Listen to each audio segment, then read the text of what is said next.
Welcome into a Hump Day edition. It's Wednesday, March 26th. Tyler Yaremchuk and Frank Saravalli with you. As always, we're live on the Daily Faceoff YouTube looking for your Daily Faceoff inbox questions. Drop those in there. We'll get to them a little bit later on in the show. We're going to be joined by John Goyens in a bit for the coaches room as well. I also need to tell you that the show, as always, is brought to you by Bet365. Download the app, use the promo code NATION. Whatever the moment, it's never ordinary at Bet365. Frank, a lot to get to today, but let's just jump right into the action here. It was comeback season last night for the Calgary Flames. I was I was watching the game live and it was like, hey, they're down. We're going to talk about the Flames and the missed opportunity they had. Then they storm back in the third, take the lead. And I'm like, okay, we're talking about the comeback Flames. Then they blow it. Then they win it. It was just this back and forth affair, but a big 2 points for Calgary. Absolute roller coaster for the Calgary Flames. And look, I think it speaks to their season. Win 5 in a row to start, lose 5 in a row, back to 500. All of a sudden, hey, can this team be a playoff team? Get to U.S. Thanksgiving? Feel like the answer is yes. Scratch and claw, hang in the race. And here they are approaching April 1st. And now they control their own destiny. Full 2 points. Doesn't really matter how you do it when it's a non-playoff team. 3 games back now of the St. Louis Blues. Again, since the Blues played last night, 4 points back. So, look, they're in a spot where you win your games, you control your destiny. And, oh, by the way, you win your games in hand, you catch the Minnesota Wild, who are suddenly falling a little bit and 4-5-1 in their last 10. All I'm saying is hold all tickets. Hold all tickets. As the St. Louis Blues look to appear to get closer to locking up that 8th seed. Telling you, don't count out the Flames. Yeah, not at all. You and I have both been, I think, pretty high on the Flames over the last month. And I know Aaron in the chat, was joking a little bit. And he's like, oh, it's today's episode of Does Frank Believe in the Blues Yet? But I've been right there with you, kind of dismissing them a little bit. I will say a 7th win in a row and the Blues just smoking the Habs last night. That does a little bit to push me more in the Blues direction. Yeah, and look, I've been hearing it from Blues fans in my mentions all week since on Monday's show. I think on the rundown, I called them mid. I mean, they are mid. The stop. Like, what are we talking about here? We're talking about you potentially being the 15th or 16th seed in the entire Stanley Cup playoffs in a 32-team league. Hello, that is the definition of mid. Boom, right between the uprights.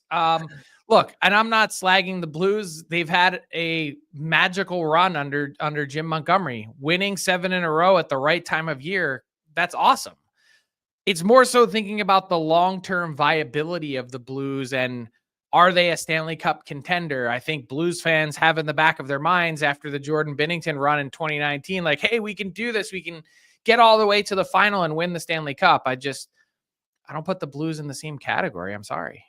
I love this one from J-Rock, who's one of the Blues fans that's in our chat every day. How dare you accurately call my team mid? But yeah, they're right in the mix. Sorry. I mean, Doug Armstrong would call his team mid. He was considering trading these pieces away. He knows they're mid. Yeah.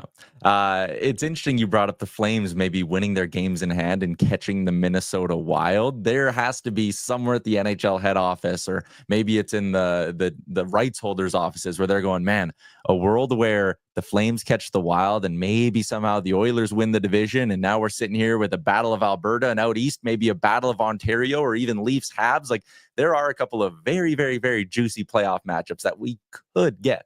Let me throw one other thing at you, which is still not necessarily out of the realm of possibility, given what you just said about the Wild. What about the Flames and Canucks getting into the playoffs? First time with all 7 Canadian teams, or I should say 7 Canadian teams in one Stanley Cup playoff since 1986. I mean, even John Goyens was little in 1986. that might single-handedly save the Canadian dollar, Frank, but I digress. Let's keep cruising along from the Flames and their comeback over to the Jets. And it wasn't quite a comeback, but a big win nonetheless, as they have punched their ticket. There will be a whiteout in Winnipeg this spring. And I believe we have the call of the Nikolai Ehlers OT winner, because it's a good one. Is gathered up by Winnipeg, and they finally get possession. Speeding through that neutral ice. Nikolai Ehlers carving his way in, moving in, shoots, score!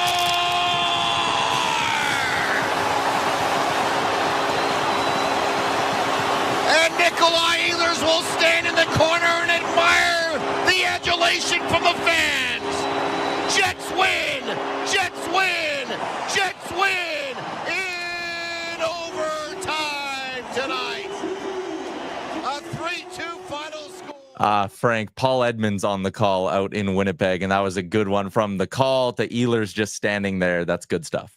Yeah, Paul Edmonds, one of the best in the league. Great Twitter handle at Utility Voice if you don't follow him. And I love Paul Edmonds because every time he texts me, he says, "This is Paul Edmonds," and then he puts in parentheses, "Jets play-by-play," as if I don't know who Paul Edmonds is. Get out of here. Yeah, fantastic call, but fantastic moment. I mean, look, this was kind of the battle for the President's Trophy that obviously puts the Winnipeg Jets in a pretty good spot. But it kind of amazing to think too, like just the permutations of a game like last night. Alex Ovechkin scores, and Winnipeg fans were hoping to see some OV magic. I think everyone is, even when he's on the road, scoring against your team. But then beyond that, oh, there's Logan Thompson tagged with the loss. But oh, by the way, since it was an OT, he remains at 4 regulation losses for the season, which is Connor Hellebuyck picks up another win. I mean, look, the Jets to dominate in so many different categories. You see them on your screen. 3rd in offense, 1st in defense, 2nd in power play. There's a reason why they're kind of lapping the field in the Western Conference. Yeah, and they absolutely are 8 points clear of 2nd in the West. For the Winnipeg Jets, this will be the 3rd straight season where they are off to the playoffs in 14 years since they've moved from Atlanta to Winnipeg. This is now the 8th time they've made the playoffs, and that sounds even more impressive when you consider their first 3 years back, they didn't get to the dance once. So 8 of the last 11 years now have featured a playoff appearance in Winnipeg. And as we shift our focus to how they can maybe turn another good regular season into a long playoff run, the conversation probably has to start with Connor Hellebuyck, who over the last couple of years, it's fair to say he's slipped up in the postseason. But as you can see on your screen, those last 2 years, Frank, and again, it maybe does come down to this spring, but those last 2 seasons were a little bit of the anomaly when you look back at his early playoff records: 922, 913, 904, 931.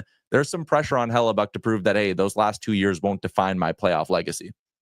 I was at almost every one of those 17 games in that first year in 2018. And if you had told me then that this Jets team, which obviously had a slightly different core at the time, but with Hellebuyck and the success that he had in net and the belief that he had in himself, that we'd be staring at these last 2 springs, I'd be shocked. I mean, this is a guy that is one of the ultimate competitors in the league. And I think Four Nations was a really good reminder that in clutch pressure situations that he can still be the guy. I mean, he was magnificent in that tournament for the US.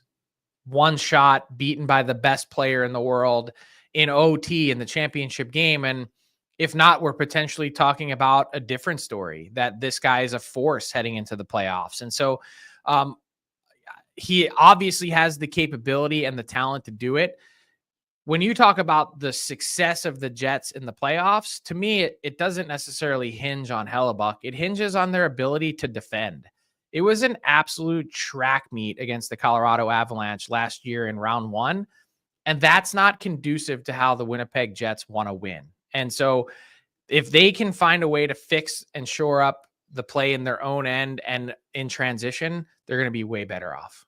And I like that you pointed out those 2 areas because, again, it was not the sexiest, flashiest deadline for Kevin Cheveldayoff when you compare it to last year and, getting Monahan and getting Toffoli. But the 2 players they added, one guy, Luke Schenn, is going to help them in their own end. And the other guy, Brandon Tanev, is going to help them play with a little bit more speed off the rush. Like it feels, again, if they go on a run, we'll look back at that deadline as one of those moments where win cups, not press conferences, right? They went out and addressed two needs without sitting there and going, look how much we did. Look how much we did. Yeah, and that's not really what it's about. They tried on other players, wanted to be aggressive, didn't get them, and found their check down options, and that doesn't make them any worse off for it. They got better. It just wasn't in the exact area that everyone wanted at a 2C. Yeah. Their first round matchup will, I think it's safe to say, be easier than a potential second round matchup for them. Do you think they have the horses to go toe to toe with a Dallas or Colorado? Like, in what areas are they stronger than those teams, I guess, which I know sounds like such a goofball question because they're 8 and 11 points clear of them in the regular season. But again, post deadline, everyone's looking at Dallas and Colorado as the teams. Yeah, I think some of those, like if you were to look at both Dallas and Colorado, I think it's fair to say right now that they're more well positioned down the middle. I would put the Winnipeg Jets defense toe to toe against the Dallas Stars. I would say that they've got obviously the edge on every team in the league in goaltending, and they've just scored with such ease this year that I think that's the part that really surprises me. Your gut tells you, hey, Dallas is probably a deeper offensive lineup. They might have the best top 9 in the game, but then you look at Winnipeg and there's really not very many holes there aside from that sort of second line center position that is still probably leaving you wanting a little bit. Mm-hmm. From the playoff race and the playoff picture to the lottery picture. And that's where the Philadelphia Flyers find themselves. It has been tough to find wins. As of late, they are 1-8-1 in their last 10 games, Frank. And last night, we got some real raw honesty from John Tortorella. Let's take a listen. These last 2 games, are you sensing frustration setting in? Maybe it's a cumulative effect from last week playing well and not getting results? Well, when you're in this type of situation and you're losing all the time and there's nothing at the end of the tunnel for you, there's certainly going to be some frustration. But this falls on me. I'm not really interested in learning how to coach this type of season where we're at right now. But I have to do a better job. So this falls on me, getting the team prepared to play the proper way until we get to the end. Frank, Tort's not exactly doing the rah, we're going to be spoilers thing. That was straight honesty. Yeah, and I don't really know where to come out on it because on one hand, I'm going, your team just got rocked in Toronto, and it's not necessarily their fault. This is a depleted roster that is not very good. So he takes and deflects a lot of the attention, knowing that he's in Toronto with a throng of microphones and cameras in front of him, that people are hanging on his every word. And so if he puts it on himself, well, then it's less heat on his players. But on the other hand, I kind of feel like John Tortorella is saying the part out loud and telling on himself. The part that I've believed, the part that many others watching have believed is that, I don't know, is he fully invested? This is a guy that has coached winning teams, has been in the mix, has won a Stanley Cup, and has for the last 3 years coached a team with no expectations and coached them, quite frankly, better than many would or could. He squeezed every last drop out of what he has in front of him. And yet they're so far away that it's kind of really difficult to see the horizon. And I don't know where they go from here, but if there is any shred of truth in what John Tortorella said, which I believe there's more than a shred, then they have to do something about it, and they have to bring in someone else who he has 1 season left on his deal at $4 million, make a coaching change, because even to the guys that are in that room, as depleted as the roster is, it's not fair to them.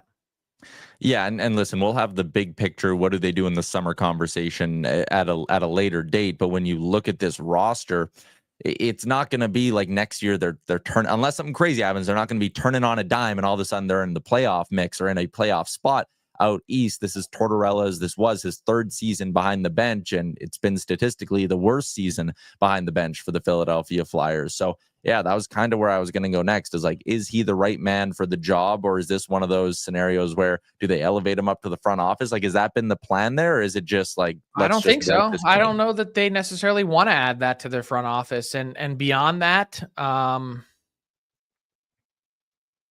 don't know. You could make the argument that I'm not saying it'd be a winning argument. You could make the argument that of all the teams that are building, the Flyers might be among the furthest away. Yeah, I mean, if you want to look at some bright side stuff, Danny Briere has 7 picks in the first 2 rounds of this year's NHL draft. I think it'll be very telling, sort of the direction that the Flyers want to go. Do they make 6 of those 7 picks and say, hey, we are investing in the future, or do they take a handful of them and try to trade for some immediate pieces? Again, when the X shows up next to the Flyers name in the standings, that's probably when we'll have that conversation. But for now, if the Buffalo Sabres win one of their 3 games in hand, the Flyers are going to be in the basement in the Eastern Conference. And I just don't think there were a lot of people who expected that this year. It'd be the best thing that could happen to them. I've said consistently every single year, John Tortorella, great coach, wrong coach for this team.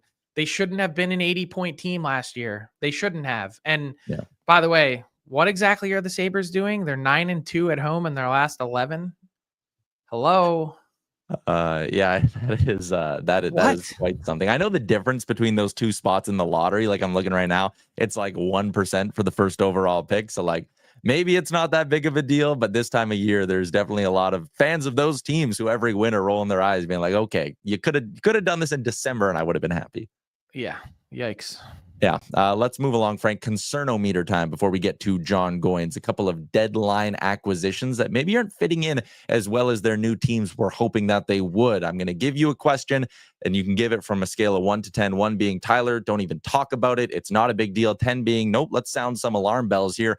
Let's start with Mikko Rantanen in Dallas. He does have 5 points in 8 games, but no 5v5 goals, just an empty netter and a power play goal. Are you at all concerned about how Mikko Rantanen is fitting in with another new team this year?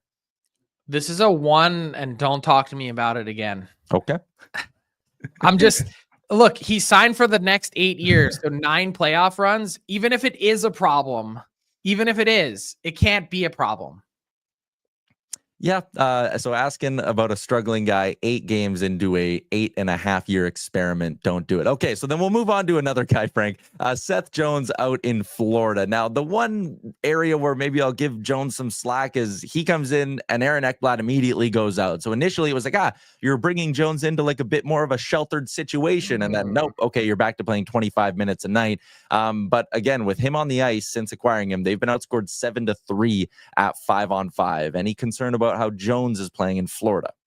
Yeah, it's a 7 for me because he really struggled in Chicago and wasn't playing anywhere near to the level that was commensurate to his pay. And obviously they chop off $2.5 million and send him to Florida, where he has the next 5 years remaining on his deal. And I thought it would be a great spot for him because 1, he'd jump back into playing meaningful hockey. 2, he wouldn't necessarily be counted on to be the guy. And 3, the contract is really no longer that much of a burden, except when you come in and you don't play well or don't ratchet your game up. And maybe that takes a little bit of time. I think it's definitely concerning that he hasn't looked better to this point. That, maybe if you're the Panthers, you sit back and you go, I mean, okay, giving up on Spencer Knight and the first round pick, fine, because maybe we couldn't afford Spencer Knight in the summer anyway. But nonetheless, what did we get ourselves into? Yeah, it's interesting to compare these 2 players because it's the curse and the blessing of term. With Rantanen, we just sat here and we're like, come on, he's got 8 more years. Like, it's still a good deal. With Jones, we're going, 5 more years. Is that going to be good or bad? But let's continue along with the show. Get to our big segment for the day, which is brought to you by Charm Diamond Centers, proudly Canadian owned and operated since 1972 with more than 85 locations across the country through Charm and their sister brands. For more information, go to charmdiamondcenters.com.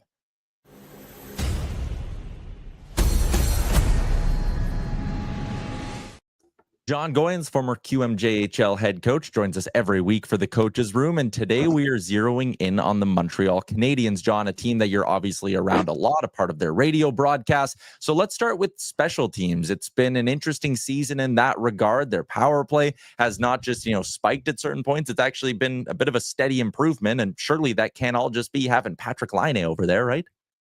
No, absolutely not. In some of the clips, when we fire those up, you'll see it was about time we saw a little bit of creativity. Get Suzuki, get a guy like Caulfield. Everybody thought that guy belongs on the flank. And in fact, I think the more Caulfield and Suzuki are interchangeable and in movement and not necessarily stationary, it's opened up a ton. a guy like Slafkovsky has now become a bit of a bigger presence down low, willing to take pucks to the net. And obviously, last year, a guy like Matheson had 62 points. He was top 10 in scoring for defensemen on the power play, but their power play was near the bottom of the league. And so this year, Lane Hudson, he eventually takes over that first power play unit, and he's cool, calm, and collected. But it is really, today's going to be a lot of Nick Suzuki pumping of tires, and he deserves all of it. This guy, you're going to see in certain clips, and I really want to set the table where he's looking here and he's showing you the puck here. He's going to zip it here. He's looking here. He's zipping it here. He looks like he's looking at 2 pass options. He puts it under the bar. I mean, this guy is on the verge, and I'm going to talk about it later. I think he's Team Canada material. Like, I think he's just absolutely outstanding. And I think this whole notion of he's got to be the next Patrice Bergeron, I think he's just the Nick Suzuki. So as we fire up the power play clips, we're going to see what a guy like that does. Hudson, we're going to see what Cole Caulfield and how they move around, because now everybody is just sitting on Patrick Laine and trying to take away that Ovechkin, Patrick Laine type of one-timer. Suzuki finds himself in a lot of different spots. Look at him scan at the bumper. The bumper comes up higher. He goes east-west, shot, and he never stands around. A lot of power play players, they make their one play and they get satisfied. He's always hunting. He's always moving. And here's the movement. 50 feet out. Yes, this is a Patrick Laine absolute snipe, right? So that's an element that all teams need to be aware of. And again, watch Lane Hudson walk that line, make room, absence of bumper. I'm a huge fan of this. Get moving, create your 2-on-1s. He looks at Slafkovsky and he fires it to Caulfield on the back door. Not to pick on Buffalo too much, but they kind of deserve it on the PK. Again, Hudson walks, no bumper. They're defending a bumper that's not even there. Now it's going to go to Slafkovsky. He looks at Caulfield, go to Slafkovsky. You get a bit of a friendly bounce, but it's that willingness to create those 2-on-1s down low. The other part, an important part about power plays, win puck battles. When you do, quick strikes. Do not sit around, bang, under the bar. Like, he does not screw around with the puck. He doesn't overhandle. And when in doubt, you got to go with quick strikes. They've been really good at quick strikes off of power play face-off wins. And a guy like Hudson, everybody's thinking, oh, why didn't they go to Laine? Well, because as Hudson attacks the middle, he's also attacking the depth. And even though he's not known for his, shot that's like, 100 miles an hour, he can pick corners with the best of them. Okay, so I'm curious. You watch the Montreal Canadiens so closely. You do their games on radio. When do you think Nick Suzuki's season changed? Because I remember the first 10 to 15 games of the year. Yeah. A lot of people weren't happy. They looked at his game and they said, he's not nearly good enough right now. What flipped for him? I just think he's this steady presence. And, even though it was a slump, he didn't panic. This guy's calmness, I think, allowed him to get out of that slump. He's got a stick-to-itiveness that allows him to play really well, even if he's not putting up points. He was just kind of average. But I also think that some players on other lines were starting to do a little bit better, do their job. And all of a sudden the attention got off him a little bit. But at one point he kind of said, like, hey, man, I'm the captain of the Montreal Canadiens. Screw this. I'm taking control. And you just saw his game like a locomotive. It just steadily got a little bit quicker, a little bit faster. And that closer that locomotive comes to you, you just see that presence that he has every time he's on the ice is very, very apparent. And these clips are going to show you how well how good a job he does with and without the puck offensively to set up others to have success in a variety of different clips. So watch this play. I did this one first because it's the no assist. Watch him just leave that puck. Most guys are going to want to touch it. And he said, no, I'm going to box this guy out and I'm just going to leave it. Watch this play. Forecheck. He scans the ice. He stick handles one time. What does he do? He sets up others for success. And then you get Slafkovsky at the net. Those attacks are happening quickly. Watch here, a little spin, and he's going to stare, and he just sauces it right through 2 sticks. Bang, Caulfield puts it in the back of the net. Again, here, okay, you guys want to stand me up? I'm going to attack your toes. 1-on-4. I'm going to place chase. Watch this early scan. So he knows what's coming. He knows that there's guys coming from the bench. Low to high, simple hockey, and boom, it's on net. He sets up players. I called this game. Again, now he doesn't go early low to high because he wants Struble to get to the inside dots to improve his shot angle. So he's always very, very calculated in what he does. And now here, Malinsky all of a sudden shades over to Suzuki, which then opens up Slafkovsky. His presence has openings for others. And then as he goes down on this 2-on-1, he's got poise off the puck. He doesn't skate himself into a bad spot. He's not going to catch and try to make it cute. He just lets it rip. Here, gets a scoring chance last night. Doesn't panic, doesn't pout. What does he do? He gets to the dirty areas and he gets himself a deflection goal. He's doing it all, whether setting up others for success or doing the simple stuff. And then when in doubt, let's have a highlight reel goal versus Vancouver where he protects the puck and he might as well have just gone one-handed on that finish. Okay, so just to put a bow on Suzuki, so we know that he's obviously talented and has skill, but is his ability to slow the game down mentally his superpower? Yes, very much. That and puck protection. Unbelievable. The early scanning to me is so impressive. Like, I wish any young player could watch that and how important that is. It's more important than all these Instagram crappy, stupid drills of jumping over all kinds of hurdles and whatever. Scan the ice, kids. Scan the ice. Keep your feet moving. Look, skate, decision.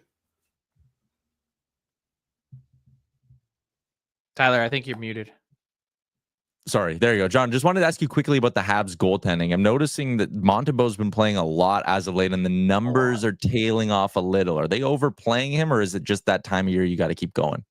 A lot of people feel that he's been overplayed. Look, he got pulled with 9.5 minutes left yesterday. You know, we all know that you got to watch out. You don't put in a cold goalie, and he tweaks something as well. So, I think that there's been all of a sudden this lack of use of Jakub Dobeš, and Montembeau hasn't been awful, but you could just see that there's something amiss right there. There's something amiss, and you saw that 5th goal by St. Louis where he dropped it. You know, that's not the Montembeau that has allowed them to be in a playoff position. Yeah, that's fair. John, appreciate your time as always, and we'll chat again next week. Have a good one.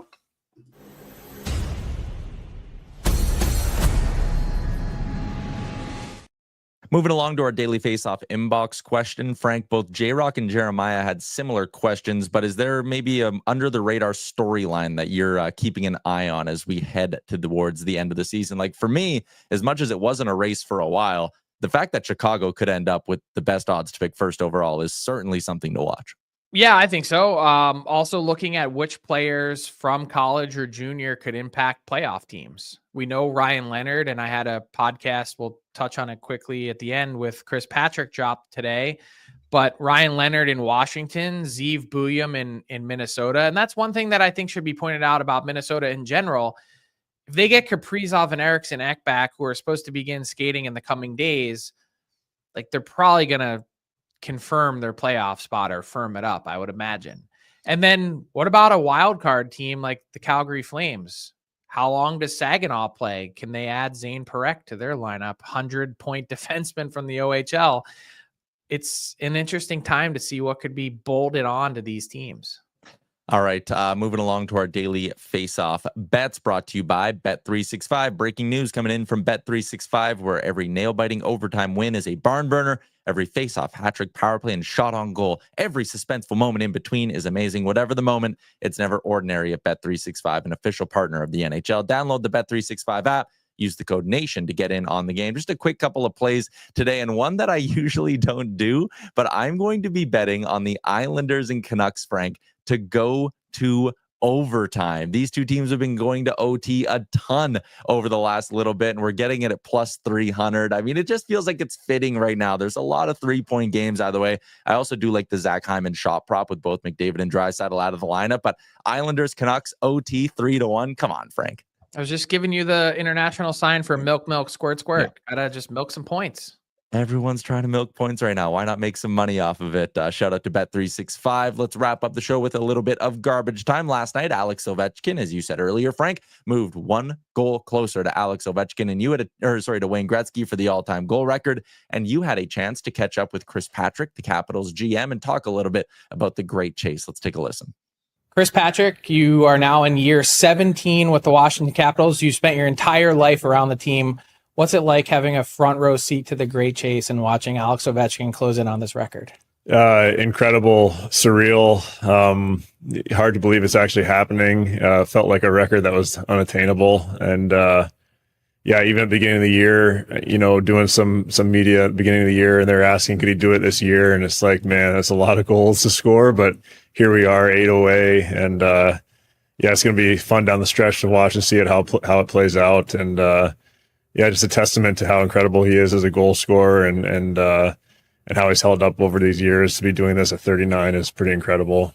When do you think you guys first started to kick around the idea internally? Like, not something that would be talked about publicly, but like yourself, when do you first think that you realized this was attainable? Yeah, I think the way his season started, like he started right off the bat scoring goals and scoring them in bunches too, multiple goal games. I think within the first 10 or 15 games, it was like, if he's on a pace here, and he tends to always finish stronger than he starts. So if this is his start, then we might be in a good spot here towards the end of the season. You can find the full interview wherever you get your podcast from, but Ovi just keeps creeping closer. Whew, easy for me to say.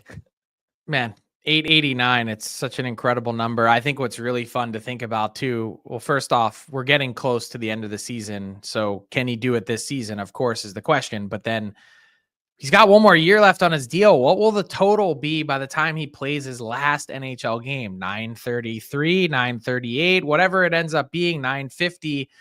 That's your new high water mark. Our friends over at What Chaos, Pete Blackburn and DJ Bean, they had an interesting question, the hypothetical of, would you prefer, and this is almost like a doomsday hypothetical, the record has to wait till next season, but he gets to do it like, at home because they tailor the schedule, whatever, or he does it this year, but it's on the road and it's an empty netter. Which one would you pick? On the road and empty netter this season. I think it's so anticlimactic to leave it hang. Excuse me, to next year. Man, all right. First time I haven't been able to mute myself all season with a cough or sneeze. That's embarrassing. You covered it well. All right, that is a wrap on today's edition of the show. Tomorrow, Carter Hutton's going to swing by for a new edition of the Blue Pain, and we'll continue to talk about the playoff races around the NHL. Thanks for tuning in. Hit the subscribe button if you haven't already, and we'll see you right back here tomorrow at noon Eastern.